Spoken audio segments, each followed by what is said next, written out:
In 1951, after 20 years of taking care of children with special needs as a pediatric nurse in Connecticut, Ann Storck decided that it was time to retire. She moved to Fort Lauderdale and purchased a motel. Miss Ann Storck, however, could not stay away from the special children that needed her love and care. She soon put her motel up for sale so that she could fill what she called a great need in Broward County and open a home for children with multiple and severe disabilities. The first home opened in the Fort Lauderdale Gateway area in 1955, but complaints from neighbors forced her to seek a new location. So in 1956, Ms. Storck founded a permanent residential facility for children with special needs called the Pediatric Care Center. Coming in. Can you tell us, like, the physical facility of the Ann Storck Center, what it was like in the beginning and how you've seen it change? Oh, well, it was just a house. I mean, it was a house with cribs, and Ann Storck was sitting there with a few others.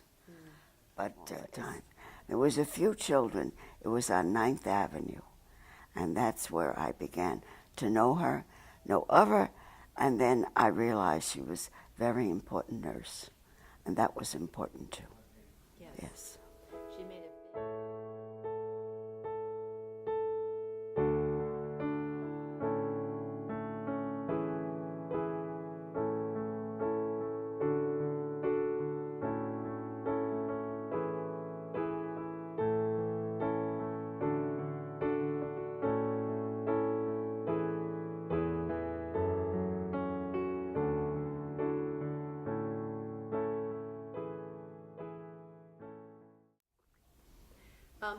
What do you feel that her work with the disabled individuals did for them as you watched the children grow as well? Well, I think what happened was they became more confident in themselves, where in the beginning they didn't have any confidence. Some of them couldn't even walk. But all of a sudden, with her care, they walked, they talked, they could do whatever they wanted to as they grew. Yes. She gave it all, her all. She gave her time, the effort, and the idea of what to do with these children that nobody wanted. No.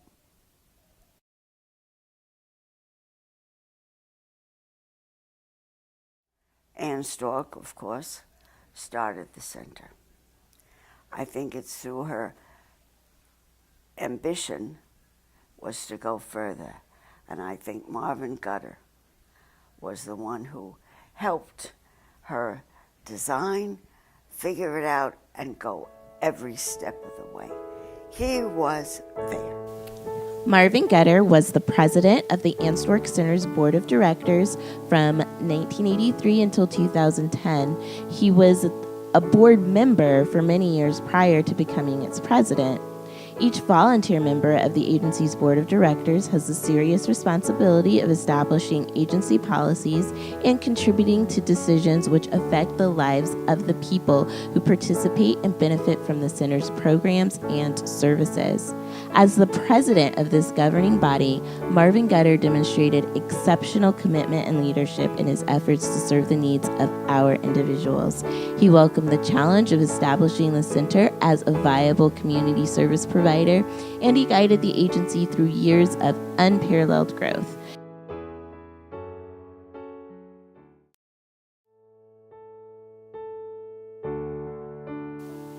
The Pediatric Care Center went through an extended period of financial difficulty in the late 70s and early 80s. Several discrepancies came to light with the center's administration and bookkeeping. But the center had its supporters. Auxiliary groups like the Pediatric Care Center Auxiliary West in Sunrise raised funds by canvassing their communities and selling small wares. The center received continued support from the state government and also assistance and funding in the form of grants, enabling the continued expansion of services. The paid administration of the center changed guards, and in 1981, the Pediatric Care Center was renamed the Ann Storck Center to pay homage to the nurse who began it all. The center's new administration, under the leadership of new board president Marvin Gutter, were able to press forward to continue to expand the services that the agency was able to provide to children and adults with developmental disabilities.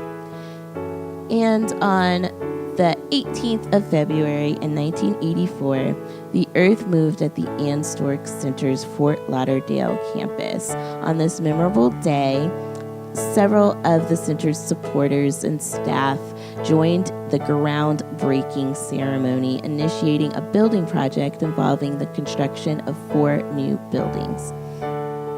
And later that year, on Friday, September 14th, the 4 new buildings were dedicated before a group of more than 200 people from the community. 2 weeks later, on September 28th, 48 children and young adults occupied their new home for the first time. Earlier in the year, on April 18, 1984, the Pembroke Pines cluster opened its doors to welcome its first residents. The cluster was designed to provide a community-based residential facilities for individuals with developmental disabilities who had previously been institutionalized. The homes of the cluster were purchased by the State of Florida's Department of Health and Rehabilitation Services, and the staff was hired and trained by the Ann Storck Center. Many people were involved in bringing the troubled Pediatric Care Center through its difficult times. Their dreams were fulfilled with the culmination of these 2 building projects.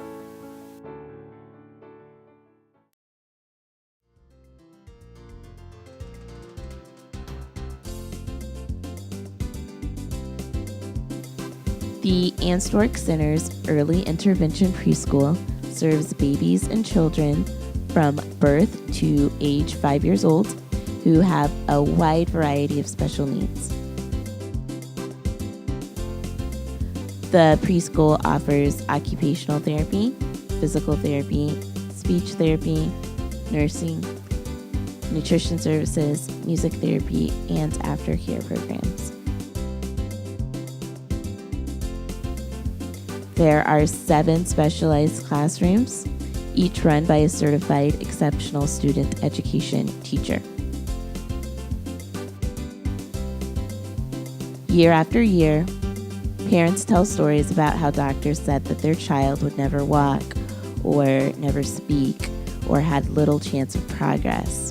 And year after year, these same parents with their families and friends applaud as their little ones receive their diplomas on graduation day.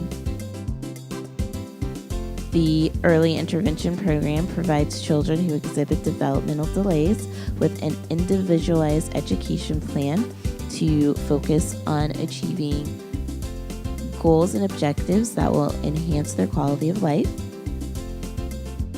As a result of these services, graduating students are often mainstreamed to regular kindergarten classrooms with typically developing 5-year-olds.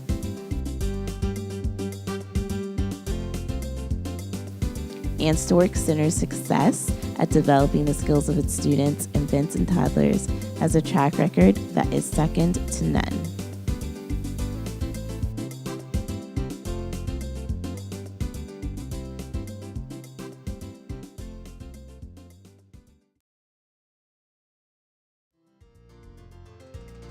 In addition to the residential facilities on the Fort Lauderdale and Pembroke Pines campuses, the Ann Storck Center also has 4 group homes in neighborhoods throughout Plantation: Oakwood, Melrose, 75th Terrace, and the most well-recognized Gizmo House, a first of its kind, which was previously featured on CNN in September of 2000. In South Florida, 6 disabled residents are learning to live more independently thanks to some technological innovations. They're living in a first-of-its-kind home known as Gizmo House, named for all the gadgets that give the residents new freedom. Here's Mark Potter. At first glance, it is a normal house in a neighborhood near Fort Lauderdale. But inside, it is so much more. With the touch of a keypad, tables and countertops move up and down. Drapes open and shut electronically. Radio signals control the doors. This is Gizmo House, a high-tech home for special residents. The 6 occupants of Gizmo House suffer from multiple physical and mental disabilities. All are confined to wheelchairs. In the past, they were dependent upon others for almost everything. Now, thanks to innovative architecture, technology, and training, they share their own home, make their own choices, and can do as they please. If Andrea wants a snack, she pushes a computer screen icon, and the pantry moves to reveal her selection. If Natoli, who has trouble speaking, wants to say something, he pushes some buttons, and out come his words. How are you?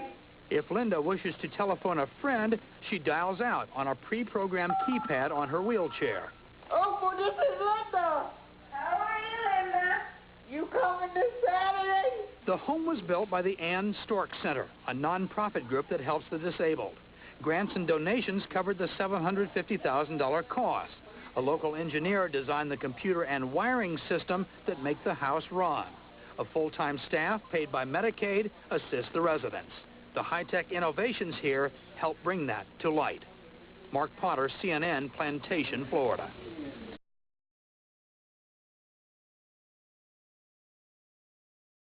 Linda, a resident of Gizmo, has become an outspoken advocate for people with special needs. Linda is a talented artist and has had her work shown in her own gallery show at ArtServe, as have many of our other talented artists. Linda has also been featured in the Sun Sentinel, as her artwork has been entered in many juried shows here in Florida, in New York, and also in California. Linda enjoys writing songs and poetry, and last year, as part of Broward County's 100-year anniversary celebration, Linda wrote and read a poem about her wish for Broward County. The poem was placed in a hand-blown glass time capsule, which is to be opened and read 99 years from now during Broward County's 200-year anniversary.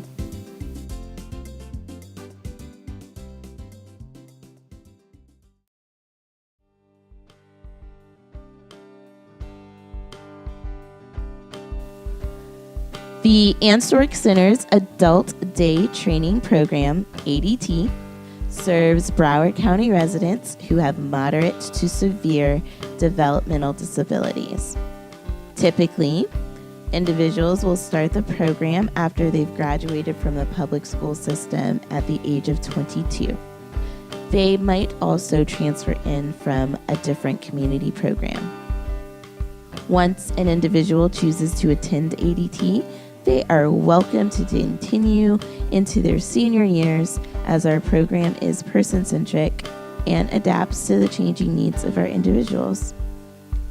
ADT's skilled staff work with the individuals in a group ratio of 1 staff member to 3 individuals, and that staff member will provide those individuals with training in motor skills, vocational skills, and daily living skills, as well as sensory stimulation and recreation activities.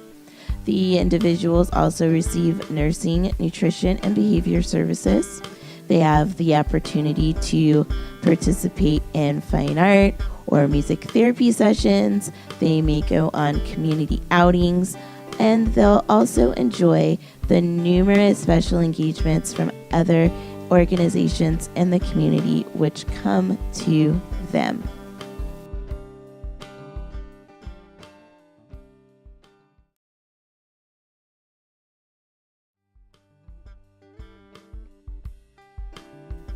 The Ann Storck Center has a long history of courting celebrities. From the stars of Miami Vice, Philip Michael Thomas and Don Johnson, to Ivana Trump and John McEnroe, our residents have hammed it up with the best of them. They have donned their best hats when they go out on the town. From local newscasters to the local fire department,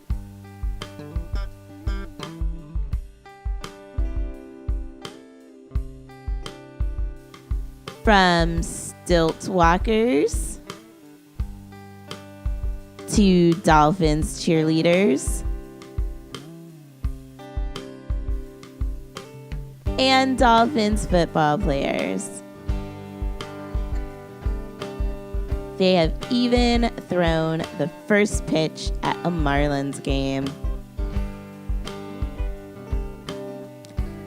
Our individuals are used to rubbing elbows with high society. They are no strangers to the step and repeat.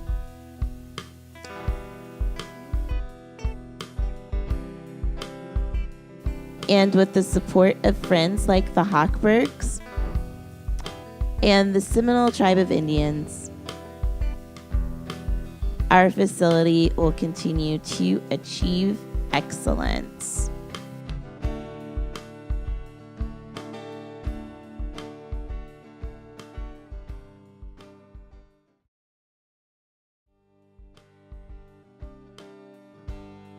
Ann Storck Center's Fine Art program began in 1994. Individuals in the program have the opportunity to participate in art activities using therapeutic art techniques that facilitate creative expression. The program is designed to provide an alternative avenue of expression for each individual and to promote improvement in fine and gross motor skills. The arts program also fosters mainstream community inclusion, allowing participants to develop communication and social skills, which can lead to enhanced self-esteem and self-worth. Artists have the opportunity to participate in community exhibits and to display their own artwork. Exhibitions featuring original artwork created by the participants have been shown at Nova Southeastern University at the Disability Expo, at ArtServe, and at other local community events and galleries. Displaying these pieces in public exhibitions educates the community on the abilities of persons with intellectual disabilities, while providing recognition and validation to the program's artists for their creative efforts, and most importantly, for their ability.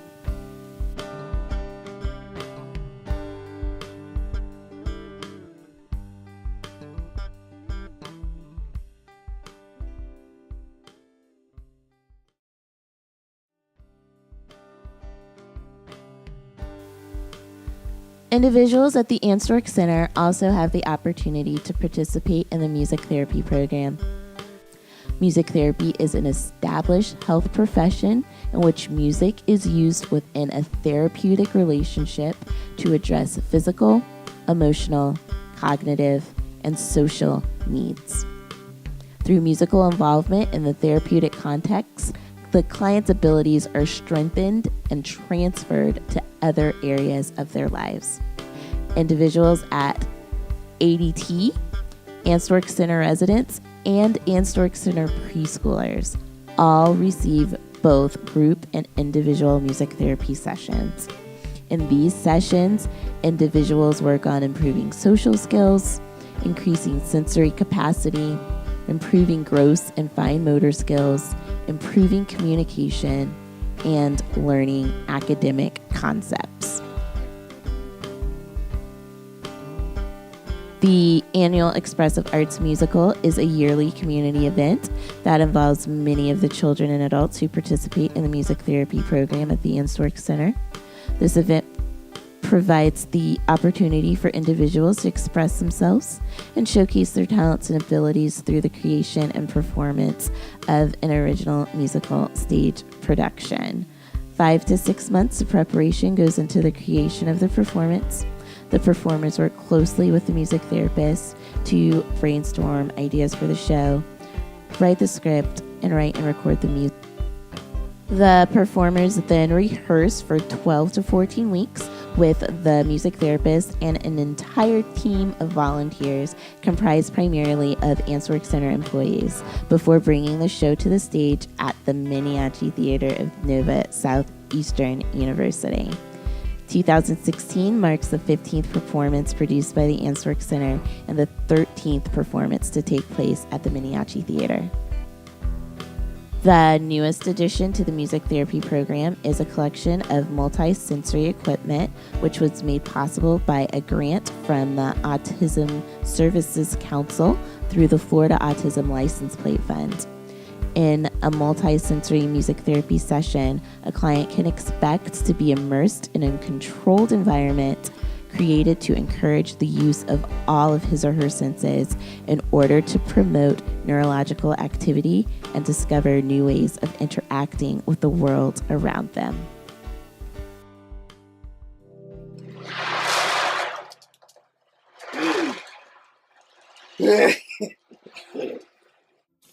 I don't know what the future holds. None of us do. But please, if I've set any example in terms of community service, don't ever, ever let the Ann Storck Center fail. It's the most valuable deed that you can do in helping those who are most in need.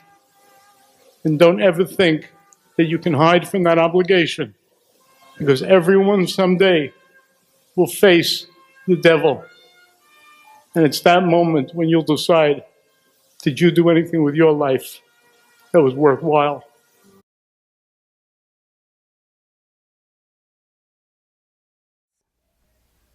And if she were standing in front of us right now, what do you think she would be saying to us? Job well done. Keep it up.